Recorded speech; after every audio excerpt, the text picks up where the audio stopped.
Universal could be set to finally have a presence in the UK based on leaks and indeed confirmation by Universal themselves. So this all started leaking yesterday.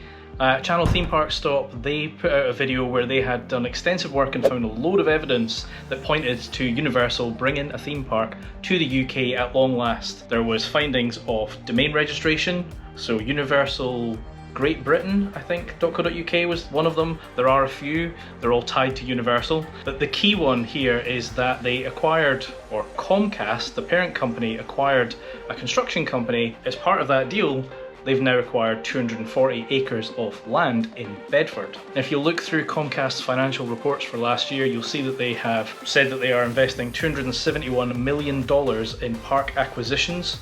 Now obviously we know that they are expanding into Las Vegas and they are expanding into Texas as well. There was some rumours about them taking over PortAventura, and now there is Great Britain. So I planned on making this video last night, and overnight, or rather this morning, it's come out in the Bedford Independent that they have actually confirmed that they have purchased the land. And what they had to say here is that we recently acquired land in Bedford and are in the early stages of exploring its feasibility for a potential park and resort at this site. It may be many months before we are ready to make a decision to proceed, and we look forward to engaging with all our relevant stakeholders and the local community.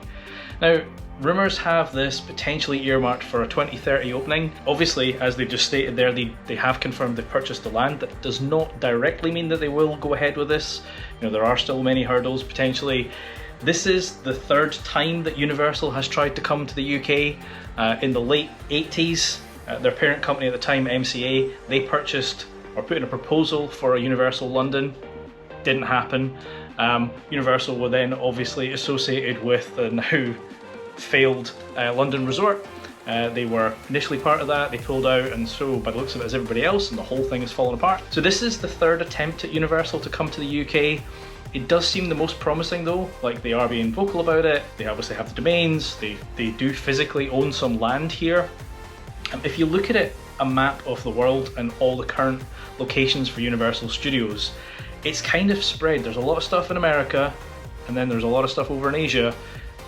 There's not really anything in the middle, right? Europe is kind of like abandoned. Now, Universal did previously own PortAventura.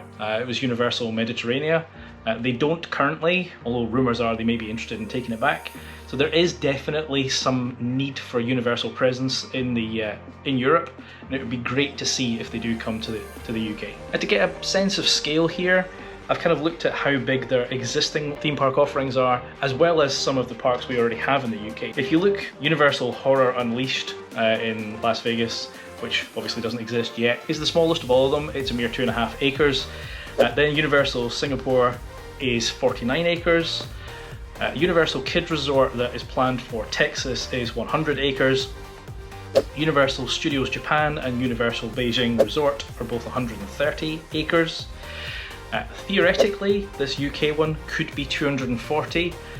Universal Studios Hollywood is 415 acres, and of course the Big Daddy in Orlando is 514 acres. Now, if you compare that to what we have here in the UK right now, you've got parts like Blackpool, which is obviously quite small, it's 42 acres, and the biggest we've got right now is Alton Towers at 550, which you would think sounds like it'll be twice the size of this proposed Universal plot. As you probably all know, Alton Towers is very, very spread out. A significant portion of the land that they own does not have rides associated with it. It is all the gardens and the heritage area. So it would be a very different experience. So I think if this happens, if Universal come, not only will it be a brand new experience for all of us in the UK, I think it's seriously going to shake up all the other parks that we already have. And certainly make them a little bit more competitive. Now, rumours have it that if this park does go ahead, it will not merely be a clone of what we have already. In fact, the expectation here is not to clone any existing attractions, because they don't want to cannibalise their existing visitors. They obviously still want people to go out to Orlando, and they want people to go to their other parks as well. So the expectation here is that we will have some brand new attractions, some new rides. There's been some talk about some additional third-party IPs that they are either looking to purchase or potentially already own. Some British themed, some not so much. So James Bond has been banded around as a possibility, Paddington Bear as another one, and Lord of the Rings, which I read they already have the rights to Lord of the Rings attractions. They just haven't used those rights yet. So potentially this could be the first time we see them put that into action. In addition to that, there is talk that they would tailor the park to the British climate. I'm curious what that actually means. The implications seem to be that there'd be a lot more indoor attractions because of our weather. We obviously have various parks here right now with outdoor coasters, right? It's not like the UK cannot have decent roller coasters. What I am curious though is if that means that the expectation here is to make this an all year round park. If you look at the parks we have currently, that's not the case. Sure, you look at something like Alton Towers, it will be open throughout the year, so it is open right now for Christmas, but it is a significantly reduced offering because of winter maintenance, etc. So I don't know if the expectation here is that if they brought a park to the UK, they would actually want it to be a 365 park, in the same way that they operate some of their other parks around the world. To that point, then yes, the weather becomes more of an issue. We obviously get more severe winters here than they do in America. So, you know, there would be that need for some indoor attractions to ensure that there was at least enough value to bring customers to the park in those colder months. One thing is for sure, we're definitely in for some exciting times. Universal are clearly on a massive expansion right now. They obviously want to bring some presence to Europe. Whether it does happen in the UK or not, we'll need to see. I would love to see a Universal park over here.